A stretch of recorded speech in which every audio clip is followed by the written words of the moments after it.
Hi folks, welcome to another one of our political chats. I'm joined by Dan, and today we're going to be talking about the scramble for narrative, because last week we did an episode of this where we talked about how reform has gone down in the polls, and here is the Politico poll of polls, which undeniably shows that.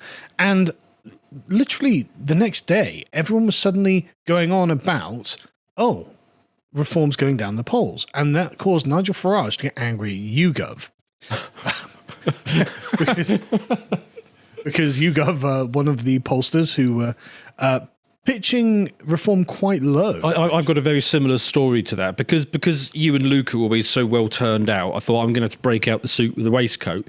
So I got the suit with the waistcoat out of the cupboard, and I had to get angry with it because it had got smaller in the 10 years since I'd last worn it. But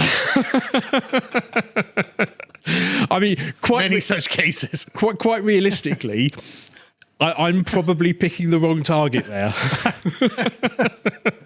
Hey man, if you can get that suit to change, that's exactly what's happening. Maybe if I just verbally berated it enough, it would get bigger, or whatever. That is exactly the theme of today's episode. So as you can see, it's not just YouGov, obviously. Here's one from Techni, which I'm not even familiar with, to be honest. Here's one from More in Common, -2, -3. And so you've got this general trend of, well, actually, things are kind of going a bit south. Your first one was polar polls, wasn't it? So it was encompassing all polls, yeah. So it covers them all. Because I remember we discussed this last week, and it was kind of at that sort of inflection week, a week back. And it's been fairly consistent. Where did we talk about it last week? Where were it? Was literally only about here, I think. Oh, okay. So it's I mean, ups and downs, but it's been pretty low. Oh, the trend is in. Yeah. I mean, that is looking like a red ski route. I mean, and don't get me wrong, like we keep talking about, it's not good news for anyone else. No. Labour, Conservative and Greens on about 18 to 16%, and of course Lib Dems are in their perennial 12% bracket. Well, the British public doesn't know who to vote for. They just know that all their options are bad. Yes, that's basically it. And you've got like that core of the population, which are probably boomers, who like Nigel Farage because he reminds him of their childhood going on holiday to Butlins. Anyway, so as I said, we've got the polls, which are all, all of these polls are actually really quite consistent. Like Reform on 27, Conservatives 18, Labour 17, Greens 17, Lib Dem 14. Like if you compare that to the average of the polls, that's pretty much within a margin of error. Yep. That's within a point or two of all of them. So that seems to be a fairly reliable thing. Our political system is just not built for this. This is a proper mess for the British system. Agreed. And it's, again, the same. I mean, this one's, maybe this one's overestimating the Greens, but the Greens are on 16 on average. Having the Greens only on 13 is actually quite low for More in Common. So who knows? Right? Who knows? So anyway, like I said, Nigel Farage decided he was going to have a war with YouGov because they were consistently polling him around 22-23%. And that was damaging to his ego, I suppose, because he says here, I'm pleased that YouGov have backed down and will follow British Polling Council rules. We can now see the full extent of how they manipulate their data to suppress reform. So what does it mean by back down? I mean, what? Well, we'll get into that in a second. Okay. Let's first talk about them manipulating their data to suppress reform. Okay. So this is from the Times article, right? And basically all this comes down to is a leading pollster has agreed to publish more data behind its results after Nigel Farage accused it of underplaying the popularity of reform. YouGov, whose voter intention surveys are published in the Times, has consistently placed the party lower than rival pollsters, and this is because it questions people on how they are likely to vote in their own constituency rather than which party they favour in general. And YouGov have a good reason to do this. But hang on, but that genuinely has an enormous impact on the results. And it also more accurately models what will happen at a general election. I mean, I can give a brilliant example of this. Gorton and Denton, right? Okay, if Reform are polling at 50% in Gorton, that means they are going to win every seat in the country. If they're polling at 50% in Denton, maybe they scrape through, maybe they get hung parliament. You know what's interesting? We've got those numbers in. Oh, you do? Yeah. And okay, are they in this stack? Well, they are in this stack. Okay. And it's weird how prescient, how that example actually is. Yes, because one is an Islamic haven. Yep. And the other one is the ethnic British. Yep. And if you don't take into account whether you're getting your 50% in Gorton or Denton, it tells you nothing about the UK as a whole. We'll come to that, but that's Okay, exactly. But that'd that's be good. no. It's exactly. You're exactly on point. In fact, this Guido Fawkes have, for some reason, decided to turn into a reform campaign arm. He's always a bit behind the curve, is Guido. Yeah, I'm not even sure I'd want them as my campaigners. But anyway, the point is they've got this article. Well, I mean, generously call it an article, where you can see they're like, well, hang on a second. If we have YouGov essentially redo their methodology, then as you can see, Until we win. and that's literally what's happening. Yes. Right. The established way that YouGov works has cost Reform 2.4 points, the Greens 2.1 points, and the Lib Dems go up by 2.7, and the Conservatives up by 2.1. If you go for their what I suppose they would accuse of being massaged data, So if you look at the raw data, actually Reform is slightly up, and the Conservatives and Lib Dems are slightly down.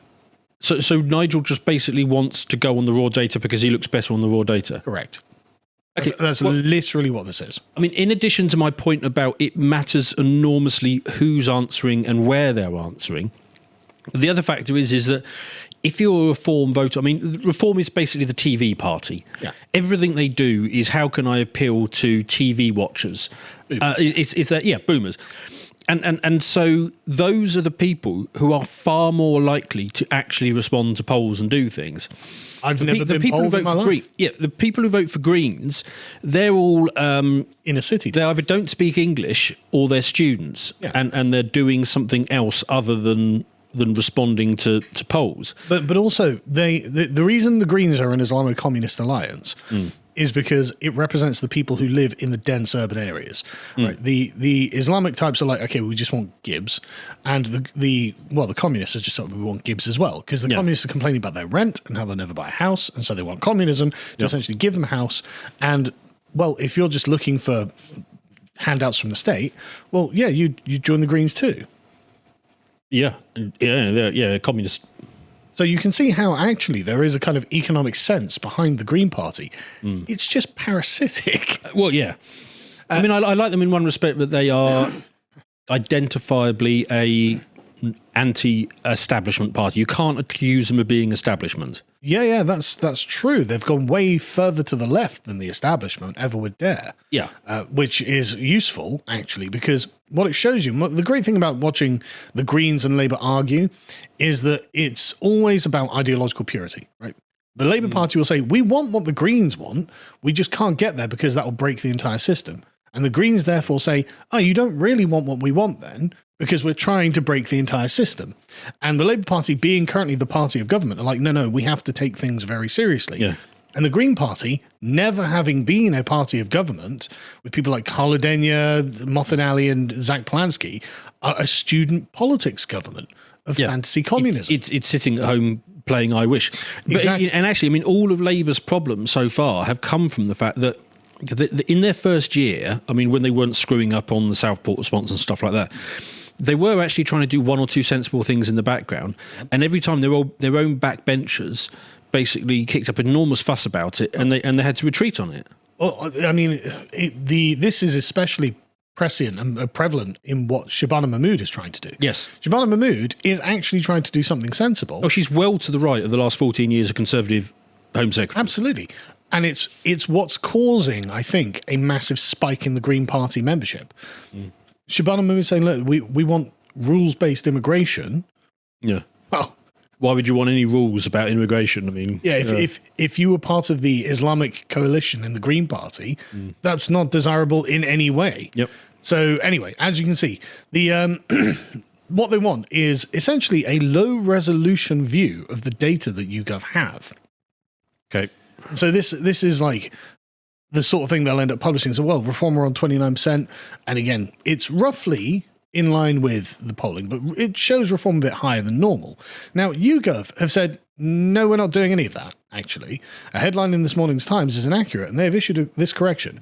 YouGov is not making changes to its methodology or to its previously published results. We are happy to make this clear. We are not changing our methodology or results, which accurately predicted the Reform vote at the 2024 general election. And that's pretty solid as an explanation. what is the point of polling is the question that is being attacked here, right? What do you want from the polling? Do you want an accurate view of what the country thinks and what it is? Or do you think that polling leads opinion and therefore having high polling means that essentially it's a big ego boost for your party when you're swaggering around? So the last election, I will admit, a number of the pollsters came reasonably close, but we had a period before that of a good 10 years where the polls were just all over the place, and they didn't really tell you much. And the conversation was starting to be had. Why do we bother with opinion polls? Yeah. And a lot of people were saying, well, actually, they're there to lead opinion. And this is an old... There's definitely conventional wisdom in that, right? Yes. The establishment thinks that actually, and Farage is basically taking the mask off and admitting to this by attacking YouGov. He's saying, no, the poll is here to lead opinion. What are you doing? I'm ahead in 200 plus polls, blah, blah, blah. But sorry, carry on. There's an old George Soros, when he was, because I know he's evil now, but he used to be really good at finance. Oh, yeah. And he developed this whole model called reflexivity, which that doesn't mean he's not evil. Then. Oh yeah, no, you can be good at finance and evil. No, I imagine it's quite often they go together. Yeah. They're complementary skills. I'll give you that. But his reflexivity model was it's not reality. You then get perception. What it is your perception changes your actions, which then changes reality, and it just feeds back in on itself. And clearly, what Farage wants is, because he has lost his organic momentum. Yes. He wants to inorganically appear like he's still got momentum. I think that's a really great way of putting it, because it sorry about the throat. It seems that Farage is essentially capped out on his personal and reforms appeal. Yeah, about 33%. I think that was the high point, and I think it's the highest it got, wasn't it? Yeah, I think so. Like, if we go back to the polls, it's 30, like. Somewhere in the I remember seeing a 33% at some point, but there are polls that are above, but on average, sort of like 31%, and that roughly tracks with public approval of Farage. His personal it does, doesn't it? Yeah, is about personal approval. Personal approval is about a third. Personal disapproval is about 2/3, and there's a very thin slither of people in the middle who don't know. So Farage doesn't really have much more ground to be able to capture, because everyone knows who he is, and you either like him or you hate him. He's like Marmite to a lot of people. I mean, in normal times, that wouldn't be enough to win. But when you've got another 5 parties and they're all splitting the vote all over the place, he could actually get in with that. Oh, absolutely. I mean, he's, like I said, he's still more popular than Keir Starmer, right? So, so anyway, right. So going back to this, YouGov have said, no, we're not changing our methodology. We're not backing down on our data. And even if they say, well, look, we are going to publish more data, as in we will. So what they've done here is just published the previous unprocessed raw data. Right. Say, okay, well, you can see the raw data if you want. There's nothing exciting or exceptional about it. But we don't stand by that because it's not... Because it doesn't actually tell you the reality of what's happening in the country. And Patrick English here says, look, we don't obviously make tactical adjustments or anything. And maybe they do, maybe they don't. I've got no particular reason to trust YouGov other than their record, right? So let's talk about what the actual bonus was. When they ended up redoing their polls, well, Reform got a +2 bump in the polls, which puts them in line with their polling average. So all of this hassle just for YouGov themselves to be like, yeah, you're on 25%. Okay, Nigel, is that sufficient? That's not a general election win. We talked about this last week. You can't win a general election on 25%. No. So what good did this do you? No, you're just the first person who gets a chance to form a coalition. With the Conservatives. Yeah. Anyway, so what I thought we'd do is talk about MRP polling. Right? Okay. So this is electoral calculus who are going to tell us, because this is the method, the statistical method, how which not just YouGov, many of them actually use MRP polling because it is an advanced statistical method. Don't shoot me if I get any of this wrong, by the way. I'm not a statistician. I'm reading what they're telling me, of getting more granular information out of the data, right? So as electoral calculus tell us, MRP stands for multi-level regression and post-stratification, which is a relatively new polling technique and has outperformed conventional polling methods in recent elections. Conventional polling methods often apply a uniform national swing, some are abbreviated as a UNS, approach to predict how many seats a party will win in an election. The UNS approach assumes there will be the same change in vote share for a given party evenly throughout the country. And you can already see why this would give inaccurate results. Given if we had a more homogenous country, maybe this would make sense. So that process sounds absolutely brilliant when every election is between the Labour and the Conservatives. Tories, maybe the Lib Dems. Yep. Because you know what you're getting year after year after year. I used to watch... on the Parliament channel, when I still watch TV, they do reruns on every bank holiday of past elections, and you could watch them back. And year after year, it was the same script, it was the same process. But now we've got at least, was it 3 or 4 new parties? Oh yeah, loads. Yeah, a significant. And the landscape has just fractured. So, but moreover, like if you go back to say an election in 1992. What does the country actually look like? The country basically looks the same as it did in 1870. Yes. Demographically, the country hasn't changed. The locations of industry are still broadly the same, whether they're up or down. Fine, industry's suffering, but it's still located in the same places. Well, where's the agriculture going on? Well, the agriculture is going on in the same places. Okay, well, where's the commerce going on? Well, it's the same place as it was 100 years ago. Yep. And so if you've got demographically the same people and logistically the same country, you can just use the old-fashioned polling methods that will give you a broad but what assumes a homogenous country to make to bring in that data. Yeah, so and all of those assumptions that you just made have been unwound for various reasons. I mean, massive migration, work from home. I mean, a whole bunch of things. Well, there's so much you think about. Like, I mean, industry. I mean, does anyone talk about British industry anymore? What industry do we even have left? Right. I presume you've got some. Well, I know there is actually some in London and Manchester, but it's not nearly like it was. We don't have, the steelworks, we don't have coal mining, we don't have the demographic homogeneity that we used to have. I mean, if you look at I didn't get it up for this, but if you look at just the map of the ethnicities and concentrations of ethnicities in this country, they're wildly different. But then you've got different economic outcomes. For example, a lot of the Southeast is now a lot richer than they would have been 50 or 70 years ago, right, post-Thatcher. So you've got all of these sorts of changes where actually you don't have the reliable country you thought you had before. No. And so you don't have the country we wish we had. Absolutely. I mean, I would love to have that old, reliable country where the politics was boring and stale and only actually talked about incredibly dim issues. I remember 30 years ago, the things that used to be considered newsworthy. I want that world back. I know. Now, every day, it's, another child has been senselessly assaulted, and it's a murder or something terrible like that, But no, you're absolutely right. I want that world back as well. But the point being, right, is that the Uniform National Swing no longer has the kind of predictive power that it had, right? Because, as they say, it assumes that the same change in vote share will be uniform across the country for each party. But this doesn't happen in practice. And they give us some examples of why that doesn't happen. And they point out that these differences are not captured by UNS. Therefore, the model can overestimate the performance of parties in some areas and underestimate it in others. So the MRP method, the multi-regression post-stratification method, tries to solve this by working out the relationship between people's voting intention and their individual demographic characteristics like age, income, educational background. Obviously, ethnicity is going to be in there. Whether they got off the boat 2 weeks ago. And a variety of other data sources, including past voting behaviour.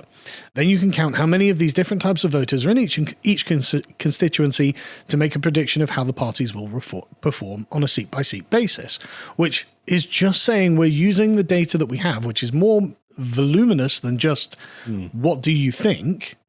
That can actually be mapped to previous data that we have and can be granularly applied to the constituencies based on the demographic profile of each constituency, which is relevant now, or a lot more relevant than it used to be, because as we've covered this before, if you go through the 2021 census map and you just search for ethnicity and you flip through the different ethnicities, you'll notice that there's Pakistanis here, Indians here, Africans here, Caribbeans here. Like it's not... It's a strong clustering effect. Exactly. It's very different in each place.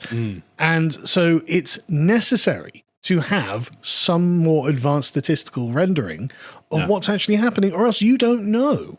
Yeah, I mean, what they described, I mean, I had some idea it was basically that, but I can't see how else you would do it until AIs just take over and do it for us. And why wouldn't you? If you had the ability to have more advanced statistical analysis of the country that is actually maps more accurately than merely the sort of, again, it's like a low resolution, well, Britain entirely thinks this. It's like, okay, but that's not, we don't vote for presidents, right? Yes. That's that again, it seems to be the yankification of reform, where it's just like, yeah, but if I'm in the polls, I'm going to win. It's like, no. I mean, this all just comes back to my view that the reform is mentally stuck in 1995. They want to watch their TVs, stay in 1995, do their bingo Butlin style presentations, and just assume that nothing's changed. But and don't get me wrong, my soul is there too.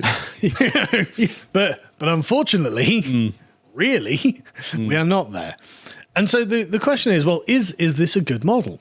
Does it work? And the answer is, well, what do you mean by good? Right? I hate to get old Jordan Peterson about this. Well, does it have predictive power? Well, that's what you want. Oh, right. Is that what Nigel Farage wants? Right. And the answer is, it appears not, right? There appears to be a divergence of opinion here. Yeah. Nigel Farage wants a number that shows him to be high in the polls so he can swagger and say, leading all the polls, bro. But if you do want predictive power, which is what YouGov brag their model does, then this is what you would want. You would want the more granular post-MRP process. Yep, makes sense. Rather than the low-resolution number. Now, look at some of the things that YouGov point out from the 2024 election. So this has only been 2 years, right? So this is going to be the best possible proof of whether this works. Yep. And YouGov point out that they were actually the most accurate in terms of seats and the second most accurate for overall vote share. They say, our larger MRP model performed strongly at the election. It was the most accurate MRP model in terms of seats, calling 92% of constituencies correctly. That's pretty good. None of the others got that good. Yeah, well, yeah. I mean, it speaks for itself, doesn't it? Exactly. 92%. Like, sorry, if you're actually looking for accurate data, this is the thing you want. If you're looking to have a headline of an ego boost, and so you can bluff your way through to the next election, well, then you want the unprocessed data. Well, 6 months ago, Nigel Farage didn't need to get his headlines via this method. We'll come to that in a minute as well. Right. So they say this was better than all of the other MRP models and marginally better than the famously accurate BBC ITV Sky exit poll. Oh, well, that is a higher standard because... Yeah. Because the exit polls are pretty good, actually. Yeah. The exit polls are genuinely one of the most useful things. We know because we keep covering elections live as they happen. Yes. So the exit polls are very important. Quite looking forward to the next one of those we do, actually, because they're always fun. Anyway. I wonder how long that will be. Yeah, well, yeah, absolutely. In terms of national vote shares, our MRP model was the second most accurate out of the final polls and MRPs. The average error on party shares was 1.4%. I wish I could make investments with a 1.4% error rate. That's right. I mean, like, I wish I did anything that had a 1.4% error rate. Yeah. So they talk about some of some of their failings. So they will explain that, well, we overestimated how many people would swing. They could prove there was a swing from Labour to Conservatives, but they overestimated certain things and they underestimated certain things because, frankly, you don't know until after the thing has been done. But generally, and they underestimated Conservative loyalists as well, because remember, Rishi Sunak got 126 seats, something like that. But the polling, and it wasn't just YouGov, it was everywhere. The polling was like, oh God, the Conservatives are going to get like 40, 30 seats, which is why we ran the 0-seat stream, right? Now, it's probably because a bunch of boomers just didn't show up in polling, and they just go out and vote Conservative every single time. And so it's not that this is perfect, but it is the gold standard of polling in Britain. I mean, what you're saying is, okay, show me something better, and you can't. Exactly. Yeah. There just isn't something better other than the election itself. It's even better than the exit polling, which is usually brilliant. So anyway, this would have been good to know, as you were saying, at the Gorton and Denton by-election. So, as you can see, 69% of the ethnic minorities voted for the Greens, 24% certain have voted for Labour. Now, they would have previously voted overwhelmingly for Labour, but the Labour Party completely lost them. Only 5% of them voted for reform. This is quite important, isn't it? That is the first thing that jumps out at me is notice how the ethnic minorities are not confused about who's going to butter their bread for them. Absolutely not. I mean, some of them are still in the Labour mindset, and they will get benefits from the Labour from Labour, but they're clearly going to get more. And 69% of them have received the memo, and I'm pretty sure the other 24, if they properly understood that they would get more gibs from the Greens, all of that would get. But they're just a quick thing on that. I watched videos from Gorton and Denton in the Gorton side. Of Muslims saying, yeah, I'm just going to stick with Labour. I don't think Greens are going to get it. So it wasn't that they didn't think they were going to get the gibs. It was purely tactical. Who do you think is going to give you the gibs? But I mean, that community is just straight up. This is resource extraction. Yep. This is the way to get it done. They're not confused. Their thinking is obviously not muddled by sentiment and notions. Look at the whites, though. Well, before we go on to the whites, how much does Nigel Farage genuflect towards ethnic minorities? Oh, God. Yeah, that's a good point. All of that pandering that he's been doing for the last the pandering that has caused him to exorcise from the movement the entire online right, you know, an enormous amount of his own activists, even some of his own MPs, certainly people that he's worked with. He's done all that purging, all that going on Steve Edgington and saying, no, it's impossible to do anything about immigration. He went through all of that for 5%. I wouldn't lift a finger for 5% of a vote if I were him. I'd be like, well, okay, where's our constituency? It's like, well, you're going to get 46% of one and you get 5% of the other. But like, okay, well, let's just work on the one we've got strength in. Why, I mean, the fact they got 5% is, come on, man, that's... And what are we at this point? Are we like a 76% white country, something in that region? Probably less. Probably about 70%. Okay, so let's say we're a 70% white country.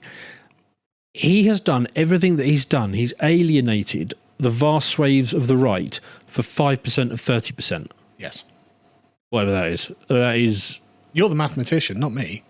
Well, it's not a big number. It's not a very big number at all, no. like 2% or something. My gut feeling is don't bother, mate. Right?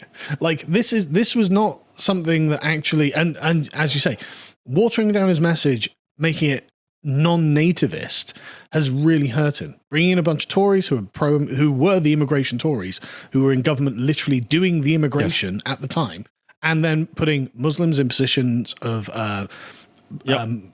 as the sort of face of the party to say, look, I'm not a racist. We're going to bring all these Muslims and minorities. We want them to vote for us too. Didn't work. Right? None of it worked. I mean, I admit occasionally he manages to take a photo with some Sikhs or something. Yeah, okay, great. Fine. I mean, and that probably is that 5%. Yes. Because remember, we went through the Gorton and Denton numbers and there were like 400 Sikhs in that seat. Oh, okay, well, there we go. He got them then. Yeah, okay, great. Well done. Obviously, the Sikhs didn't vote with the Muslims, but like... Maybe you could not alienate your own base, the entire online right, and then just, be nice to the Sikhs, and maybe it would get you the same outcome, except you wouldn't have pissed away your own support base. You wouldn't have alienated the natives. Well, exactly. And the Sikhs would have come with you anyway. Well, yes. Yeah, they would have done, yeah, because the Sikhs are under no illusions what it means for them if the Muslims take over. Exactly. They're not stupid.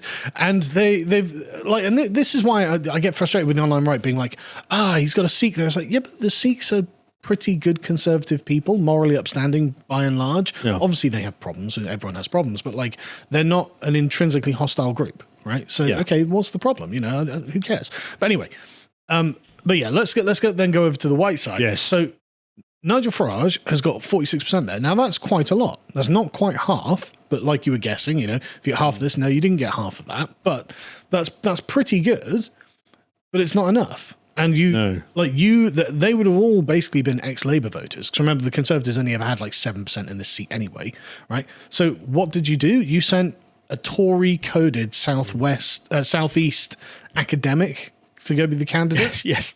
It's like, doing his best Alan Partridge impression the entire way. Yeah, and like I said, I don't hate Matt Goodwin or anything, but like he just wasn't the guy. Matt Goodwin should have been campaigning in Surrey or Sussex or something like that, right? Not in Gorton and Denton. And also, why did you fill your party with Tories? Do you think they're natural Tory voters? My concern with the outcome of Gorton and Denton is that Nigel Farage's key takeaway is that he should have run a Pakistani or an Urdu guy. Well, I mean, that might well be his key takeaway, actually. And the other thing is, if you add up, they got 46%, which is fine. Yeah. If you add up the white population who are like, no, please tax me into oblivion and send all my resources to the invaders group, that's actually 48%. Yeah, it's actually more of them. So the white population have not kind of understood what time it is. Yes, and moreover, you failed to convert them. Right, you failed to say, like, I've got your guy right here. Yeah. Right, I've got your guy. So that 46% is probably lower than it would have been. I don't think Matt Goodwin did run a very good campaign. No. I think he himself is just the wrong kind of person to run in that seat. Well, again, I watched what he was doing. He was either blasting at people through a megaphone or attacking the online right. It's like, what? Can you just get off the... But it was also very negative, right? He was not like, here's what we're going to do for the country. Yeah. Here's what they are going to do to the country. And it's like, well, I mean, yes, they live in a constituency that's 30+% Muslim. They know what they're going to do to the country. How did you not persuade them that you were for them? I mean, that 46%, okay, you've got a good solid protest vote there, about half of them in a protest vote. Yep. But how is it you failed to convert any of the rest of them? And Hannah Spencer did have a positive message. She wasn't spending a lot of time talking about reform. I can't remember seeing any clips where she talked about reforms. I'm sure she did it, but I didn't see them. She was all about, this is what we're going to do for you. This is how we're going to make your life better. Now, all of it is fantasy Marxist economics, complete fantasy, but it was a positive message. It's a message. And you're exactly right. And also, she's a local lass, right? She's from the area. She had a message. And she trounced you with it. Like 5,000 votes higher than you got. Oh, yeah, it was... These absolute numbers. It wasn't close. No, that was 10,000 for Matt Goodwin and 15,000 for Hannah. So the white Labour and Green vote, that's probably about 10,000. In fact, we know that's probably about 11,000 actually. So that's 48%. Matt Goodwin got 10,000. Yeah. Like, we know that basically he barely got half the constituency. I mean, we keep talking about of the white British, about what's going to happen when we get to majority minority. Well, we're cooked. Yeah, we're cooked. Yeah, because there are lots of the white British who are just not paying attention to the issue. Yeah, and the other side will just be full extraction. Yeah, I mean, one of the only upsides to this is that MPs don't actually have any power. Well, yeah. This is this is literally the only thing they can do is essentially advocate in Parliament, and it's like you said, it's the power of patronage rather than actual. But I mean, the Home Office has a massive Islamic network, so absolutely, and doubtless Hannah the plumber. There were multiple fronts we get to lose on. Yes, but when it comes to like direct executive authority, MPs don't have any. No, that's true. That is at least something positive that's come out of this. Gorton and Denton. I mean, that's actually the one thing I would say for Restore is if you can't find 650 top flight candidates, don't worry about it. Just find 650 candidates and then appoint every minister you need through the Lords, which you can do. Assuming Keir Starmer leaves anything of the Lords standing by the time the next election comes bring along. It back if you need to, but yeah. Yeah, but anyway, so the point is that when you're attacking the pollsters, that's a bad sign, right? It's all a bit Joffrey, isn't it? Yeah. I was reading this Substack about this, and there's a good point in this, where Labour MP and former opinion pollster Chris Curtis said to Politico, "In my decade in polling, I could always tell when a party was on the ropes because they start lashing out at the pollsters rather than speaking to the voters. Nigel Farage is just the latest to look at a bad poll and decide the fault lies with the tape measure and not the waistline, as you put it." Yeah, I kind of got there early, but you did, but that's exactly, and that's precisely the point. Where's the red meat, Nigel? Right, it's explicitly off the table. And it's explicitly off the table for 5%. Yeah. Like, no, we won't have any red meat because 5% of Sikhs who probably would have voted for him anyway. Exactly, and who probably would have appreciated the red meat too. Yeah. Right? Yes. Yeah. Like, because again, this is the thing. Like Shock horror. People tend to vote in their interest unless they're white. Yeah, and for many of the non-Muslim minorities, not having a Muslim majority is definitely in their interest. Right? They definitely feel this way, and I've spoken to plenty of them. They are happy that that's what they expected when they came here. Yes, but the point being, and I think this is the really important point, is what do you think this victory has achieved, Nigel? Right? Because let's say. So what victory? Well, the victory over YouGov. Right. Making YouGov roll back to the low resolution data. What did that achieve? Well, what that's done is clouded your own vision, right? You now have a less accurate map of the world in your mind and how your party is doing and how they are likely to do. Because, complaining, if you actually break it down and granulate it to constituency level, reform goes down and the Lib Dems go up. Yeah. Everyone in British politics is aware of this because the Lib Dems are famous for their ground game, and their ground game specifically targets those majority white, majority English, middle class, well-to-do areas because they know that's who they're appealing to. They know their constituency, and that's why the Southwest is very heavily Lib Dem, and they've got 60 MPs or 80 MPs at the moment. So they know no, we're not going to go canvass in the northeast of England. Yes. Right. We're not going to canvass in Bradford. Right. We're not going to canvass in because people there don't have big gardens. So what's the point? Well, exactly. Right. Exactly. We know who our constituents but are. Even 20 years ago, simply taking the raw data from the national averages and working out the Lib Dem support would have been a nonsense because they have always been a localised party. Yes. And so the Lib Dems are on 12%. Yes, I'm sure in North Wales, the Lib Dems are only getting, or probably not even getting 12%. But that's why you don't want to just apply the national statistic to the entire country and go, I guess, the Lib Dems aren't getting any seats now then. No, they're going to get about 80 seats. But this is also utterly elementary. There's no way that somebody like Nigel Farage can spend a lifetime in politics and not know everything that we're saying. You would think, yeah. Well, I'm sure he does. I think he understands it. I just think he's scrambling for narrative. I think that's exactly the problem.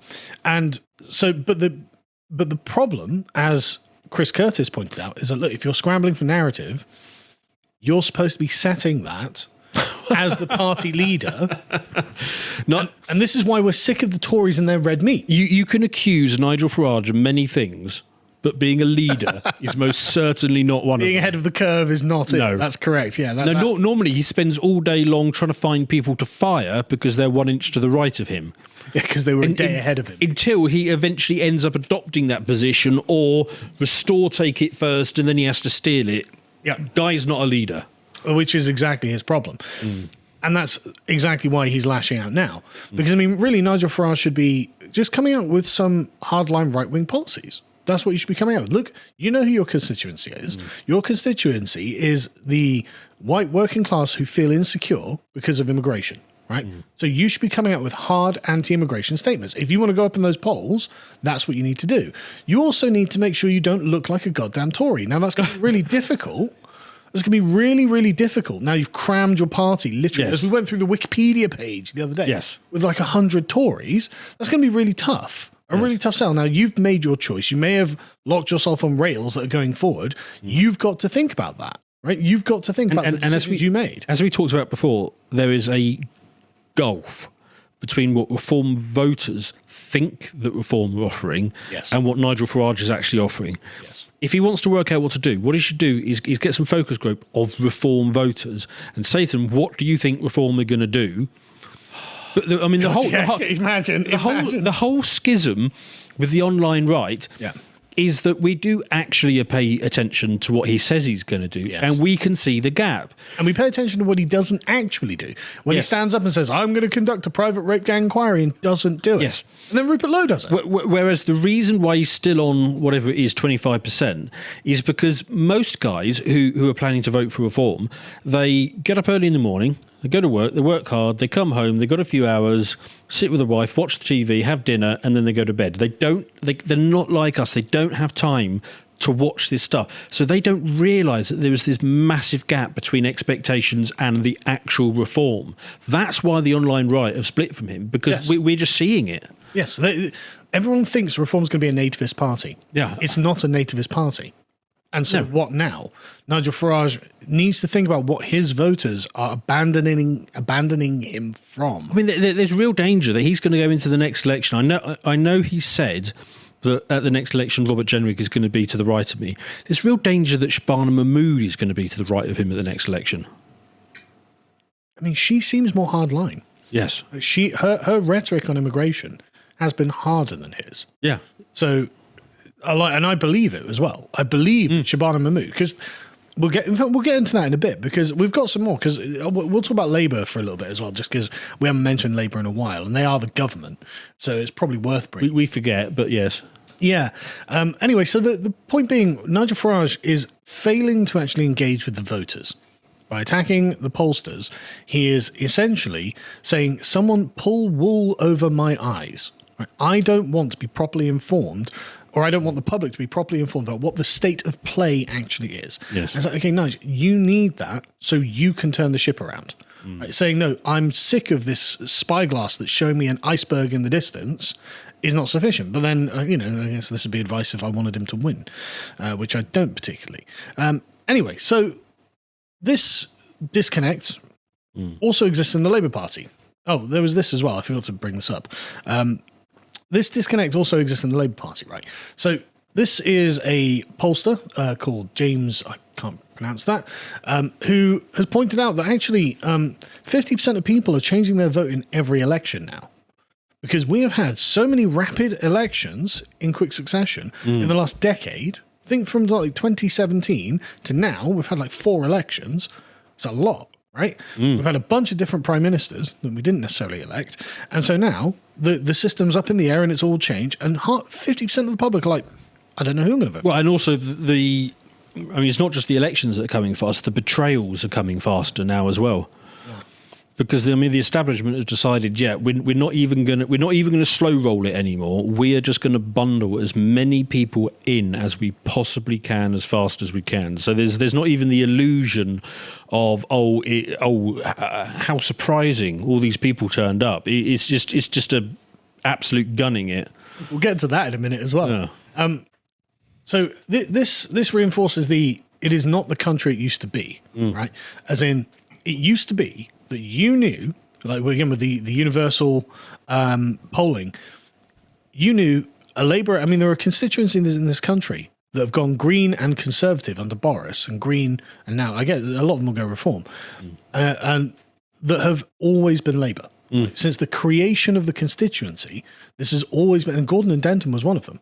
Right? And now it's gone Green. So not only have the Conservatives failed to make any gains there, the Labour Party have lost something that they never thought they'd lose. I mean, they call it the Red Wall or whatever, because they thought it was essentially unbreakable. And we're not like America. When you say since the constituency is formed, a lot of them were formed in the 1870s. Yeah. I mean, literally 100 plus years. Yes. So these, since the advent of democracy in this country, this constituency has voted for the Labour Party or something that, prior to that was on the same page. But now half the people in the country are just like, I might vote for this, might vote for that. So everything's to play for, actually. If you're a new party, everything's to play for. And that's why, honestly, you can't, obviously I don't agree with the Greens on anything, but you can't fault the energy with which they're campaigning. Right? Well, it's working. Exactly. It's working for them. Yeah. And they're one of the least clownish parties in politics, actually.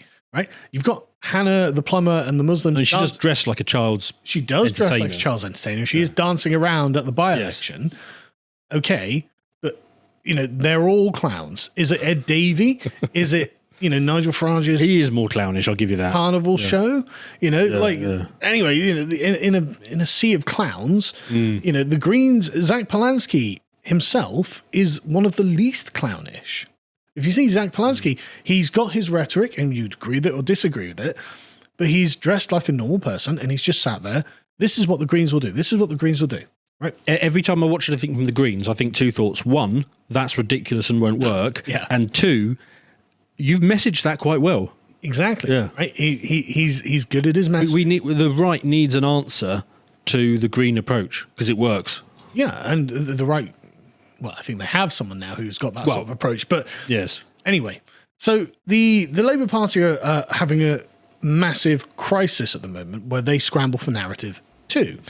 This happened today where Angela Rayner came out and was like, yes, by the way, Labour's immigration reforms risk being un-British, which is just a remarkable thought on the face of it. So letting in less immigration is un-British. Would be un-British. Extending indefinite leave to remain is un-British. That's some mirror universe shit right there. Yeah. But it shows you why so many people have defected to the Greens. Because they're the ones who all agree. And Angela Rayner is in the sort of soft left space that's kind of, they can feel the tidal pull towards the Greens because of these arguments. Yes. Whereas Shabana Mahmood is actually on the sort of hard right of the Labour Party, which is like, no, we're going to have law and order. We're going to have rules. And again, this is Shabana Mahmood is pretty hard line on these things. Yeah. And that's what this all comes more so than Nigel Farage. And every Conservative. And the Conservatives Nigel Farage took into his party. Ministers want to double the amount of time that it takes migrant workers to qualify for permanent residence from 5 to 10 years, which Conservatives could have done. Well, they just couldn't have brought them in. And in the case of refugees, it could take 20 years. And so Angela Rayner is like, well, that's un-British. Is it? You know. Anyway. She also talks about how the very survival of the Labour Party is at stake, saying that they're running out of time. And this is the headline that the Telegraph went with, which is not wrong. I think they are running out of time, actually. Andy Burnham came out to support us. You can see the sort of the coalition that Labour had patched together is now completely splitting apart. So Angela Rayner represented, well, essentially the northern working class, right? Yeah. She's herself like a northerner, Andy Burnham. Yes. She's the sort of person who should have been running in Gorton and Denton. I mean, not her personally, but like, you know, that kind of person, you know, not brilliantly educated, comes authentically from that community, comes from the sort of blue Labour tradition almost, the sort of like, you know, we're not radical screeching hysterical leftists, right? We're not going to sit and lecture you about trans rights or whatever. We're going to agree to it all, obviously. Yes. But that's not our primary concern. Our primary concern is making sure that essentially capitalism doesn't gut our communities. Right. Okay. Fine. Yeah. You know, we know they're the sort of people who are now switching to reform. Starmer, representing the managerial technocracy and the continuation of Tony Blair's Labour, which is wearing the Labour Party as a skin suit. Yes. She is now in direct challenge to him. But remember that Starmer blocked Andy Burnham, so Angela Rayner's sort of path and saved his career in the process. So we'll talk about Starmer's wins in a minute, actually. I mean, bear in mind, we had this whole conversation about the Greens versus Reform in Gorton and Denton. I paid no attention. That Labour did not feature. And the whole conversation where Andy Burnham was going for it is that he could win it. They weren't, what were they, third or something? Yeah, they were third. And Andy Burnham might well have been able to win it. He's popular in Manchester. No. He's from the area. Yeah. Like, he would have been the best possible candidate, but Keir Starmer saw him rightly as a threat because, of course, Andy Burnham has been like, look, you're going to ruin our party. And now Angela Rayner has come out and been like, no, you are going to ruin our party. And Keir Starmer, the managerial technocrat, so I don't care. Well, yeah. I mean, we're 3 years away from the extinction of the Labour Party. I mean, I'm glad his threat radar is fully turned on here. Yeah, absolutely. He's really defended himself well. And so now Angela Rayner has come out to attack him as well. And so you've got the factions breaking apart and revealing themselves as enemies. And so it's like, okay, well, what's and then the question that the Labour Party needs to ask itself is, what is this party for? What, the Labour Party? Yeah. What is the point of the Labour Party? London lawyers? Well, no. That's the Starmer faction. Right. But that's not the Andy Burnham, Angela Rayner faction. What do they think then? Well, they're the ones who think that the Gorton and Denton North white working class, they're the people who were offering them patronage, right? Historically, they were the patrons of the white working class in the North. Yes. That's the side of the party they come from. So they should be looking out for their interests when it comes to whatever the central government is doing. If you're reliant on the support of the white working class, probably best not to spend 30 years trying to eradicate them off the map and replace them. Well, that's exactly the problem they have.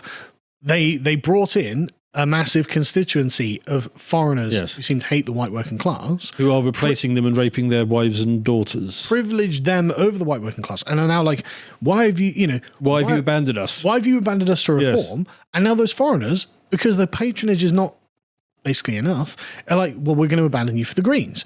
And so the question now, if the white working class are fleeing to reform, or at least half of them are, and the Muslims are going to the Greens, well, what's the point of the Labour Party? Like, Rayner's faction has basically been drained out, and Starmer doesn't have an organic constituency out of SW1. Outside of that, I'm very much assuming this is a rhetorical question you don't actually want an answer from. well, I don't know. Like, what's the actual answer? Who is the Labour Party I'm not for? going to give you one because I can't think of one. Well, exactly. And so they're like, well, Say in the comments if you can think of a reason Labour should exist. no, that's literally it. What's the narrative for the Labour Party? And Keir Starmer's only narrative is, I'm going to save Blairism, is basically what he's arguing. And so, unsurprisingly, it's looking like the Labour Party are going to be decimated in the May elections. And I mean, just brutal. As you can see, the white working class going to reform there, but the Greens getting the migrant vote. This is a prediction, not a statement of evidence yet. But as you can see, this is just brutal. Like, the Conservatives and Lib Dems aren't changing that much. Yeah. Right? The Conservatives are for retirees in the southeast. The Lib Dems are for retirees and middle class people in the southwest. But the Labour Party are just for nobody. So Labour, they're starting with whatever it was, 2,300 councils, and they're losing 1,700 of them. Remember, last year they lost a bunch too. So the elections are staggered across but the the country. scale of that loss, you could fight a medieval battle and have fewer losses, even if you lost. Oh, you definitely would. Yeah. You definitely would. You'd lose like 30 or 40% of your army if you lost the battle. I mean, that is... Like, that's a crushing defeat. The Romans lost something similar to that when Hannibal defeated them at Cannae. Right. It was genuinely like they fielded something like 90,000 men, 86,000 men, and Hannibal killed or captured somewhere in the region of 50 to 60,000 of them. I mean, that would still be a good outcome for Labour. Yeah, that would be better than this outcome. Yes. That's correct. This would be a worse defeat than the Romans at Cannae. I mean, it's a terrible shame this has happened to Labour and the Conservatives as well, but I just kind of wish they didn't need to destroy our country in order to get the comeuppance that they deserve. I've got no... Yeah, exactly. I'm not terribly sympathetic, frankly. So the question is, literally, like I said, who is Labour for? And the answer seems to be the rich. Yes, We covered this before I can as well. absolutely believe that. Well, as you can see, the comfortably well-off are most voting for Labour. So it's the rich people who are benefiting from the system, the people who are getting... Like, 'cause I mean, one of the complaints that's constantly being levelled is... in fact, was it Nigel Farage who said this the other day, saying, like, well, you've got in the Quangos, there are something like 2,000... Oh, it was Gemrick who said this in the press conference the other day. There are more than 2,000 people in Quangos earning more than 100 grand a year. It's like, yeah, and they're voting Labour. Like, they know how their bread is buttered. And so, like, they're just about coping. Look at the other side. Financially precarious, just about coping. And financially stable, incidentally, reform. Right? I remember when I was living in London earlier on, and I think this was when UKIP was still a thing. I think it was UKIP I was doing this for. I was doing some door knocking in election time. And I was able to work out fairly quickly. I could look at a house and see straight away who they were going to be voting for. If it was a smaller house, a bit run down, UKIP. If it was a bigger house with a BMW in the driveway, every time I knew it was going to be Labour. And I'd knock on the door, and I started getting so curious, I would try and strike up a conversation with them.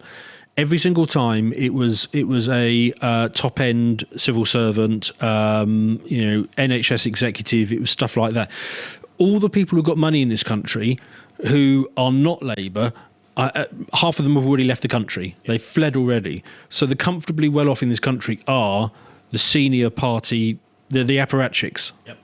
They're the people who know the system is working for me, which is why I'm comfortably well off. Because if you didn't need the system to work for you and made yourself comfortably well off, why have you stayed? Yes. And everyone else, even the financially stable, are like, God, I need the system to change. Because even the financially stable are like, okay, but look at my bills. Look at the immigration. Look at all of these things. Look at the prices of houses. My God, something needs to change. Even though I might be doing well now, I can look down the line and be like, oh God, this is going to get worse. And of course, if you're, precarious, you're like, I just wish I had a country that worked for me, that prioritized me in some way, right? So this is who the Labour Party seems to be for. I thought we'd finish on just something mildly humorous, actually. Well then. Which is weird. Starmer's been racking up a bunch of wins recently. Yes. Yes, he has. It's funny. I don't like talking about it because, obviously I want him to fail in every way that a man can fail. Obviously. But yeah. But he has. I mean, the Iran stuff was the most interesting thing because I honestly thought he would just be a complete party man on this. And he looked at it straight in where he was like, well, how are you possibly going to win this? What's your objective? No. Yeah. Why would we get involved in that? And he eventually has sent HMS Dragon. Oh, it won't work. It won't work. It'll be one ship. We'll probably sink by the time it gets there. But. Probably. I mean, we are just not in a position to fight a long range war. And so this is one of those takes and one of those decisions that's going to age better as time goes on. Oh yeah. Right. Almost certainly. I absolutely. But the next one is net migration, actually. The Labour left can stamp their feet all they want, but Starmer has actually brought that down very significantly from the Tories. So he has a trump card over not just the Conservatives, but the Conservatives in Nigel Farage's party who are part of the government that made the Boris wave happen. Excellent point. He has a trump card over them saying, you were there. You were the immigration minister. Thank goodness he is so completely soulless and devoid of any sort of sense of human normality. Because if he had even a glimmer of that, what he could make of his successes, if he had a hint of personality, but no, for him it is all process and the rules and following the procedures. So he doesn't get any benefit. But yeah, I mean, he is outperforming most of Nigel Farage's shadow cabinet. Yes. I mean, honestly, if you were to choose between what Gettr did in his time, and that was about there. That was the bit going up. Yeah, that was the bit going up. Yeah. And Keir Starmer is the bit going down. Which is like literally this bit here. Yeah. Well, you'd have to choose Keir Starmer just on the numbers. Now, this isn't great either, right? Just to be clear, net immigration going to 200,000 sounds good, but well, only when you've been at 1.3 million. Exactly. Yeah. And especially as the gross immigration is 850,000, it's just you get about 400,000 foreigners leaving every year and 250,000 British people leaving. So the churn is dreadful. This isn't immigration has been solved or anything like that. Yeah. But what we're talking about is in the realm of arguing in the Commons. Well, Keir Starmer has got a trump card that he can just slap down on the table. Yeah, doesn't use it though. Yeah, sometimes he does actually. He can be quite aggressive in the comments actually. So sometimes he does, and he'll say, "I'm not going to listen to you. Shut up." To Gettr or whoever challenged him, right? He can just slap them with these things, and he does. So this is another Starmer win, unfortunately. Unfortunately. Obviously, I'm glad that fewer people are coming in. But I'll give you that. Let's keep it quiet though. Yeah, don't tell anyone. The next one is Mauritius. Weirdly enough, and the Chagos Islands deals. Now, how is that a win? Yeah, that's a great question. How is that a win, right? Now, I don't think that Starmer's playing 4D chess, right? And if he was playing 4D chess, why did he choose Mauritius as the enemy, right? Because there's a really great question of why are you just paying them to take the Chagos Islands? Like, what was all this? Well, in 2014, there was an opinion given in some international court that it would be nice if Mauritius had the Chagos Islands. I found a rule. Yeah, it wasn't even rules. It was an advisory judgment or something like that, right? And so he's just dived in with both feet. Okay. But the thing is, he seems to have destroyed the Mauritian government because they expected, this is in this Bloomberg article, right? They expected 10 billion rupees of extra spending. And they went out and spent it before they got it. It's in the budget. And then Trump was like, no, we're not doing that. Brilliant. And so, without doing anything, Keir Starmer has sunk the government of Mauritius. Now, I don't know why. That is brilliant. Are we playing some devilish 4D chess grandmaster game against Mauritius? Probably not.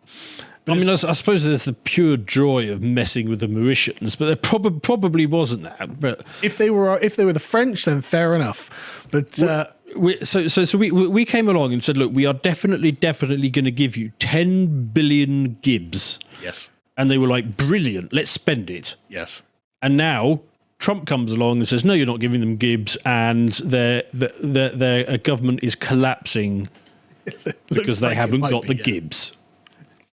I mean, there's a lesson here, isn't there? There is. There is a lesson here with our own internal Gibbs community, but we might want to learn at some point. There is. Anyway, just, small thing. Marvellous. These little wins are not including him basically keeping control of his own party. Like, he's got an iron fist over his party. Oh, yes. He's got control of the internals. He managed to kill... He's about as close to Stalin as you're allowed to be in 2026. Yeah. Again, like him or lump him, he's managed to do these things. And so the next thing is his approval rating, which is, of course, as bad as you know, but it's actually slightly up. It was 15% recently, and it's gone to 18% with his disapproval at 73%. So, I mean, like you say, he's not good at messaging, really. But another strange win is that people actually view him as the most capable person in the country to be the prime minister. Now, it's not by much. When you phrase it like that, and the alternative is Kemi Badenoch and Nigel Farage, I can see how they've got to that conclusion. And also, just think about, like, Kemi Badenoch does the same sort of political stunts. So the way things work, you've got the Green Party who do their stupid political stunts, but they let the activists do that, right? Yeah. Hannah from Gorton and Denton, all that. They're the clowns, but Zach Polanski presents himself as if he's living in the 1970s, but that's fine, right?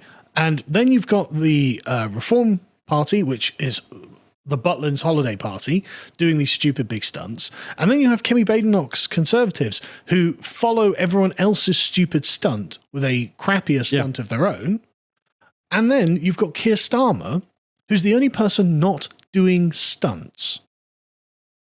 He's the only person in the circus who isn't dressed like a clown.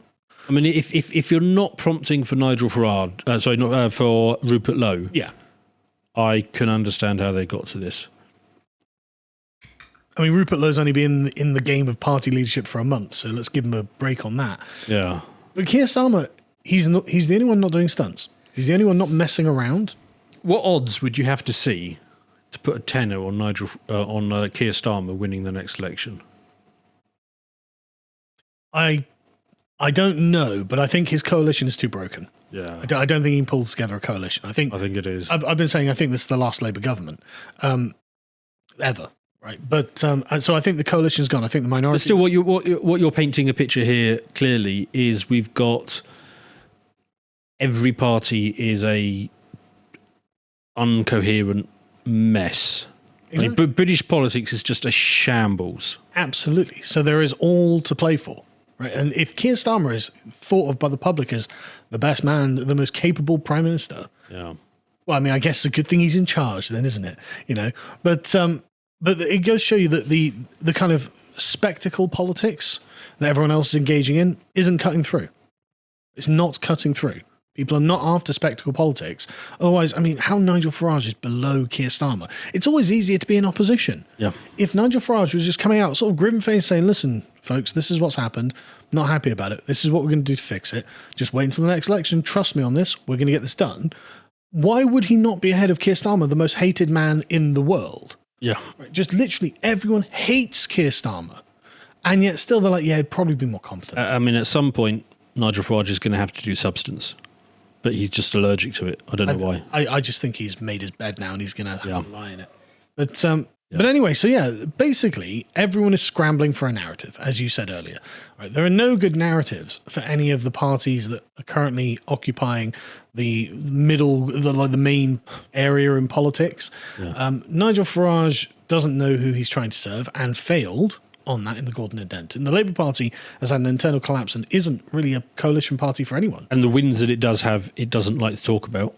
Exactly. It's ashamed of talking about, actually. And so the ground is as fertile as it's ever been. And as you said, Rupert Lowe is on the up. So